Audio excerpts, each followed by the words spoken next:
everyone. I'm Rachel Onamusi. I am one of the co-founders of 10x Thrive Conference, and I'm also the CEO of VN Sync. Today, I'm going to be talking to two amazing individuals because we're going to be talking about leadership from the outside in. And I want to talk to two very different people doing two very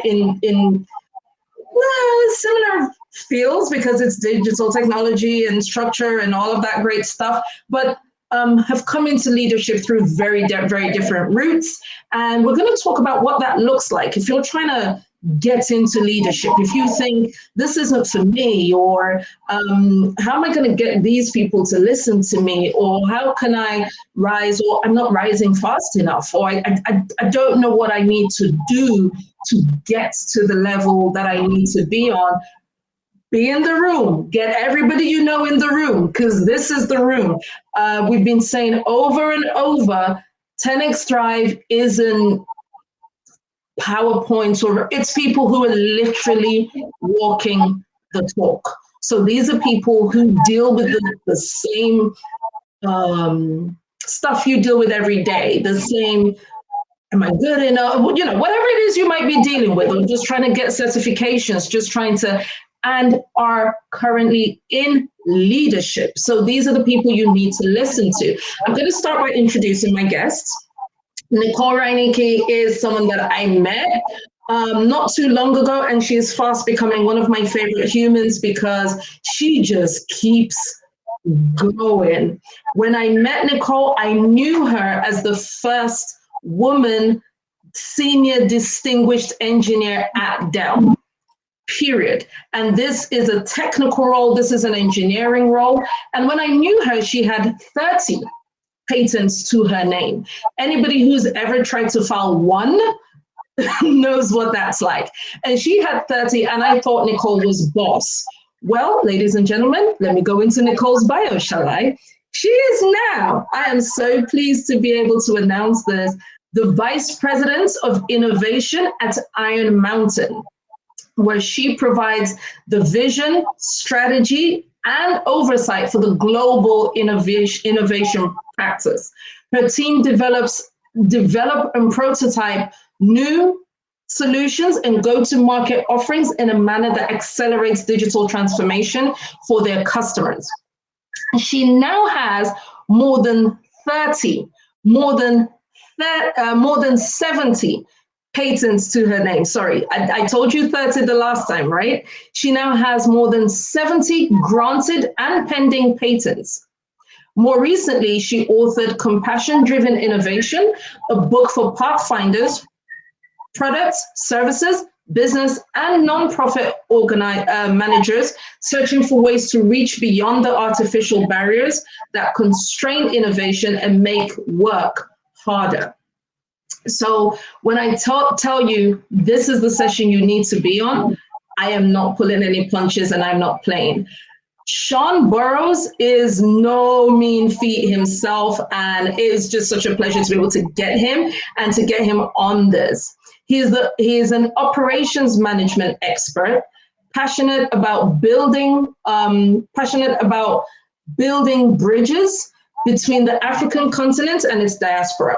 He is the co-founder and CEO of Ingressive for Good, a nonprofit organization with the mission to create and increase the earning power of African youth through tech training the African startup ecosystems. Sean has over a decade of experience in operations, spanning 6 countries and multiple verticals, and has launched international brands, national campaigns, and startups with a focus on the African tech system. So I'm always, ever since I started knowing about tech guys, and every time I see someone in a t-shirt, I'm like, I bet he's a billionaire. They're all in t-shirts these days. So just a little bit off. But seriously, the way tech is innovating and changing the way we do business is just amazing. And the way that you are able to bring solutions to a continent that would have suffered without it, right? If we were only to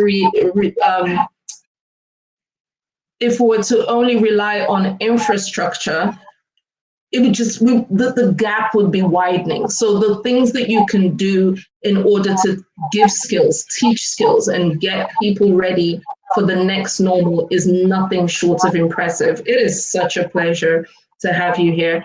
I am still getting that feedback. I can hear it. It's what's putting me off, but we will try to solve that. At this point, it follows me everywhere. I don't know who this dark dog is. I'm gonna dive straight into a question for you, Nicole. Yeah. So we're talking about the fact that you have filed more than 70 patents and skillfully maneuvered your way to senior management. We're talking about VP of Innovation for Iron Mountain. But I know that you're in core engineering. So one of the conversations we're having back of house is people say there's lots of women in tech, but the truth is there's lots of women in non-tech tech. You're in a male-dominated field. How did you achieve this? What are some of the things you learned along the way? What are some of the, was it a smooth road, or did you just, oh, hi, Nicole, why don't you just have the position of most senior distinguished, yeah, here it is on the platter, right? How did that go for you? What's the journey like? Yeah, so there is no easy journey. There's no easy journey for anybody in technology, never mind a person who is other. And I was lucky enough that when I first started my technology path, I ran into a female vice president of engineering. And that was within the first 2 years of graduating college. And at that moment, I was like, there's no end. I know exactly what's achievable. I have no doubt in my mind this can be done. That said, I have been knocked down every year with new and interesting being completely thrown off my path. But the best advice I ever got was when a guy said to me that your opinion, while interesting, is meaningless. Now imagine, as a young person in tech, somebody comes up to you, you think you know a lot, I have a lot of technical background, I have a lot of training, and they said, your opinion is interesting, but means nothing. And I could have taken that as, I need to quit, I'm gonna go cry in my suit, But what actually happened is I have built my entire career around that statement. And I bring data to the table every time. And I've used it to say, you know what? My opinion can inform the data I collect, but I go out and I collect customer information, I collect technical information, I collect best practices. And every time I step into a room, I step into a room with data that helps inform my opinion, and it helps make the case. So I never put myself in a situation where I'm trying to defend my opinion, because that's not winnable. And when you start taking that perspective, it's hard to lose an argument, right? And it's much easier to have conversations that move everything forward. And that's how you create a cohesive team. That's how you get the entire team moving forward. And that's how you create leadership skills. So it's not about your opinion. It's not about you being right. It's about how do you back up everything that you need to do with great concrete proof points. And this works in any industry, not just in high tech. That's perfect. Yeah. So I'm hearing the first thing is representation. So you saw someone who looked like you, who could do it. So it's no longer, this can't be done. And I'm also hearing data-driven support. Don't go in there with your emotions. Don't go in there with, I feel this will work, or I have a hunch about this. Go in there with data that supports your hunch or supports your passion, as it were. So that's amazing. Thank you so much. I want to come to you now, Sean, because so we're talking about someone saying your opinion doesn't matter. How do you lead effectively when it doesn't seem easy to do so? So, for example, you walk into the room and you're not the youngest you're one of the youngest in the rooms. How do you get that respect? How do you say, guys, I need you guys to do this? Or say, for example, in Nicole's situation, if she's a woman in a male-dominated field, how do you lead when it doesn't seem easy to do so? If you've got people who may have more experience, but hey, you're the one who got this position. So how do you get people to work in a cohesive way and work towards a direction that is beneficial for the company under your leadership? So I took this question really at so the first step I would say is that leadership should never really seem easy.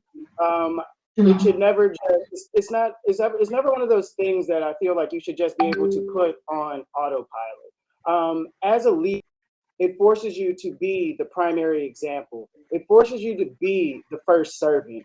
It forces you also to take the blame for things that might not necessarily be your fault.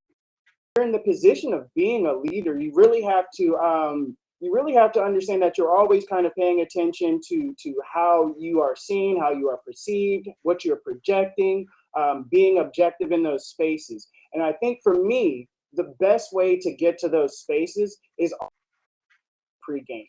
And when I say the pregame, I like to use the example of the NFL. So for all that we've seen in the you look at, every Sunday you see the game lasts for about 2 or 3 hours, right? But it doesn't account for the fact that these athletes have been practicing every single day, work in the gym, running, understanding and learning the game, dedicating themselves to the sport. But all you see is that 3 hours. So I say if you really figure out how to run and how to move in those spaces, I think dedicating yourself to the pregame. I don't want to curse, but I'll say know your stuff, and you know what I mean by stuff. Research, understand what is expected of the position, what is the background, what is the history, how did you, but what was going on with the company before you got there. Know culture. There are all these small moving pieces that you need to understand that's going to help you have situational, because at the end of the day, you cannot prepare for every single thing that's going to happen, but you can make sure that you have the knowledge you need to make the best decisions in that situation.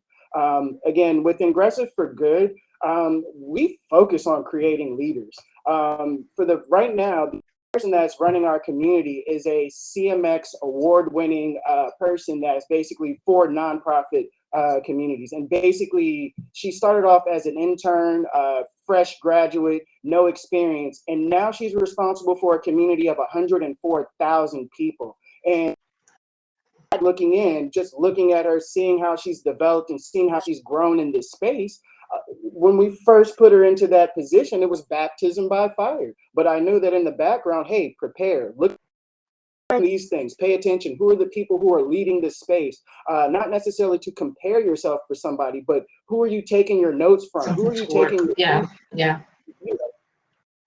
So I would say that's the best way to kind of prepare yourself for leadership is, again, it's that pregame that's going to put you in the best position.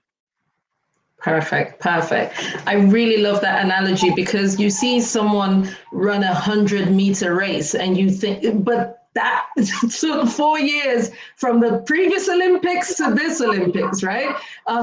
What is it now? 8 seconds? Or I don't know what they're doing it in these days, but 8 seconds is just the cherry on top of 4 years of nonstop. Yeah. Just constant working at it, growing, changing, honing those skills to the point where you are now in a position to deal with that. But I want to take that a little step further so you can get yourself prepared for the position of leadership, because you've looked at the culture, you've looked at what is required and all of that. You've done your pre.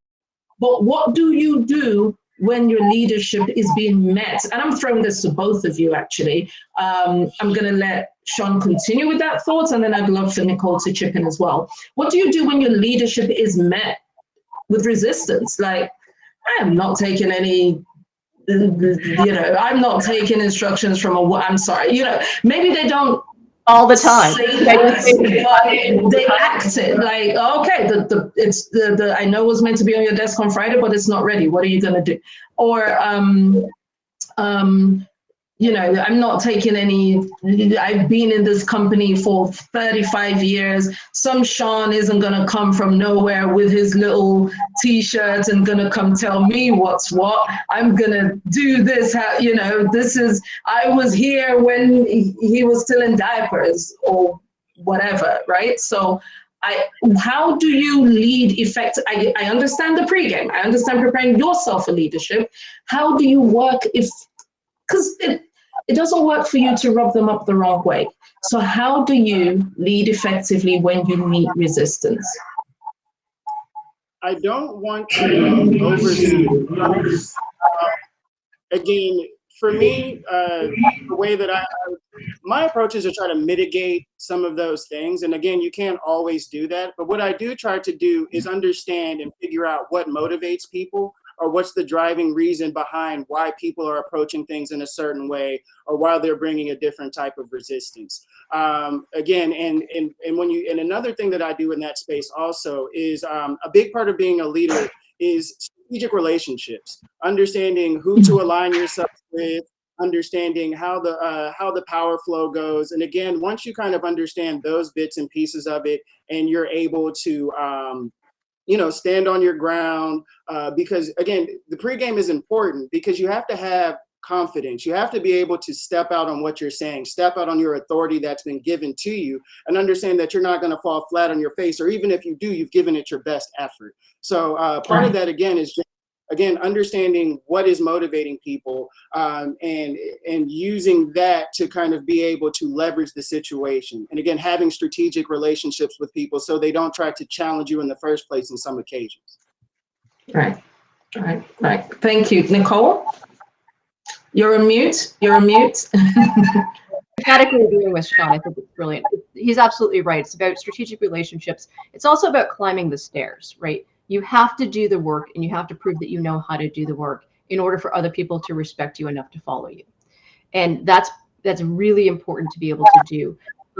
Part of what I like to do is when I get into new teams, especially when I'm in a position of pick projects that I know will succeed, even without the other people necessarily being fully bought in. And so you can drive buy-in through showing success, because success begets success. So can you, and I'm lucky because I work in technology, we can peel off projects that are pretty easy wins and use those to drive more wins, and use those to drive cohesive thought within the group. And that's how you prove it. You really have to walk the walk, especially in the field I'm in. That is awesome. I'm sorry, I was scribbling away. Drive buy-in by showing success, because success begets success. I love that. Thank you so very much for that. I'm still going to stay with you, Nicole. I want to talk about, if you felt this discomfort, if you felt this resistance, if you've said that someone's bold-faced said to you, your opinion doesn't matter. What do you think? Like for me, the way I work, I'd probably, okay, I'm going to have to go and top into my vodka for a couple, and then I'm going to come back wanting to prove them wrong. But I can just imagine at that point just being hit with that, like, okay. Do you think leaders have a responsibility to make work environments less toxic and more enabling and more nurturing because you're already doing a great job with representation, because you are who you are today, because you met someone already doing it. So what do you think could be the role in terms of mentorship, in terms of leadership? Could you do more? Not you, Nicole, but could the people who are then in the power do more to get their team members? Yeah, there are two sides to it. There's a side where you establish a minimum set of behaviors. You require a set of behaviors to participate in your team. And when people step outside of that set of behaviors, that's when formal documentation and reprimands have to come in play. And you have to hold that line. That's all there is to it. But then there's the other side. And I believe in driving courage through transparency. So I have a group of women who I work with on a regular basis. A lot of them are more junior, and I tell them about my stories. And then I tell them, when you come across this, or if you come across this, this is how you can handle it. And a lot of being transparent and sharing these really painful, in many cases, and traumatizing stories about, workplace bullying and just demeaning behaviors that are made towards me. Part of making it transparent helps that this isn't just about them. What they're dealing with is a systemic issue, and there are ways where you can mitigate it, because you can stop taking it personally. Part of the biggest challenge I see is people don't talk about these things. People don't talk about the fact that as a senior distinguished engineer, I was told by a guy that I could go just design some reports, right? Like, he didn't want my opinion on architecture. He didn't want my opinion on technology. This was like 6 months ago. He wanted me to make some pretty reports. Okay. So I start talking about this. Other people's faces go, oh, wait, that happens to you? And suddenly they can step in. They can start pushing back, and they can start navigating around these toxic behaviors, because it's no longer intimidating and it's no longer personal. So it's really hard to do, but I believe that you have to be transparent, and we have to share these stories so that other people can move forward, and that we can move the entire line forward. That's a great answer. Driving courage through transparency.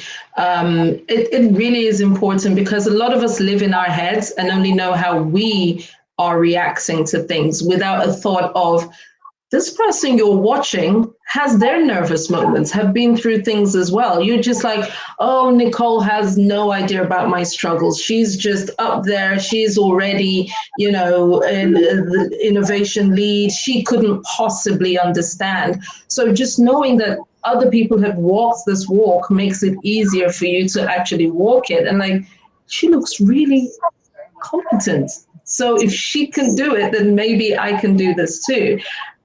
Which brings me to a question on imposter syndrome, Sean. How do you deal with imposter syndrome in a room full of highly skilled individuals, right? You're in a place where you see this person has this many degrees, and this person has a PhD, and this person is already SVP, and this person is already doing this, and you're supposed to compete. Someone is telling you, oh, you're just as good, my darling. You're all right.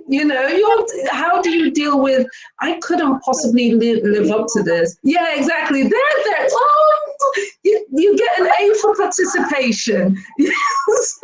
How do you forge ahead or forge through in spite of misgivings or self-doubt?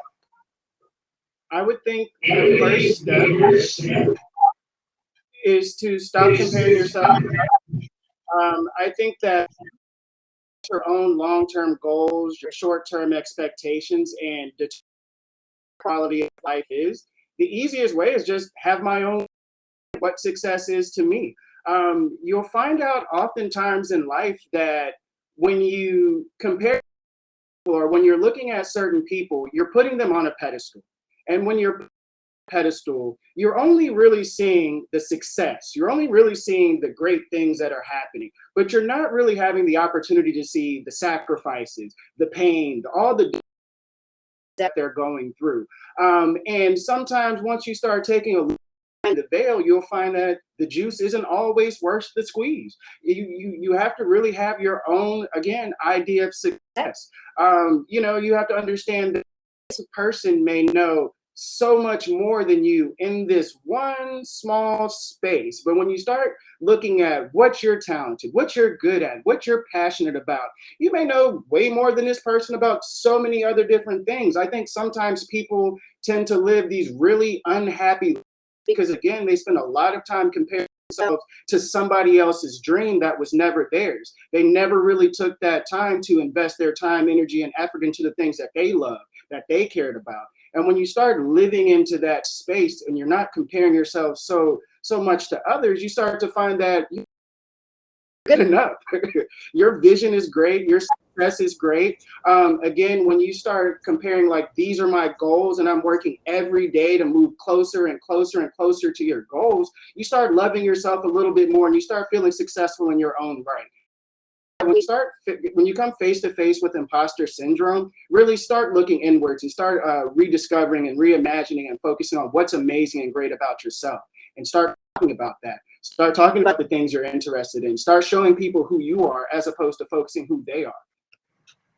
I love that, Sean. I have a quick little story. I was coming up through the ranks at the same time that Elizabeth Holmes started her billion-dollar company, and she was on Oprah, and she was like, she didn't bother graduating from Stanford. And I remember having this distinct moment where like, I'm never going to be as great as Elizabeth Holmes. And and as you know, that was quite the moment of realization for me recently, where I was like, well, that worked out well. I'm glad I didn't end up like that. So I had her on a pedestal. Exactly. There were many of us that hurt our souls. Then we were like, oh, you were supposed to be okay, we'll say no more. So that was interesting. We're supposed to be long done, but I can't end this. This has been fascinating. So I'm going to shoot you guys some rapid fire questions. I promise we're going to wrap it up at past. Rapid fire questions. Let's go. Nicole, your number one career goal for the year is dun, dun, dun. Oh, I want to release a product to a new team. I want to get a new product to market. That's my number one career goal. Okay, awesome. Super excited. Sean, let's have it. I want to fully understand my position within the world of Web3. Nice. Like that. Another one is, Sean, 3 words that best describe you are. Purpose-driven, drop dead gorgeous, and humble. And humble. I like it a lot. Nicole, 3 words. Creative, family, and learner. I love it. That's nice. I actually like that. I'm going to go for one more. We'll go 1 minute. The best career advice you have received is, Sean. The best advice is prepare yourself. That does not just apply to financials. Okay. Make sure the juice is worth the squeeze. The reward has to make sense. Okay, got it. Nicole. Put your own name in for the job. Don't wait for somebody to think. That is amazing, because a lot of us let ourselves down. One thing is for society to let you down. A lot of times we're so self-effacing, that's great. Thank you so much, guys. I know we ran a little bit over, but I just couldn't stop. Thank you. For those of you who are listening, I hope you enjoyed the session. It was immense. Thank you once again. Thank you, Nicole. Congratulations once again. I am so happy I get to do my woo-woo. Sean, always a pleasure. Thank you so much. It's so great to finally get to meet you and put a face to the name. This has been enlightening. Thank you, guys. Bye, everyone. Bye.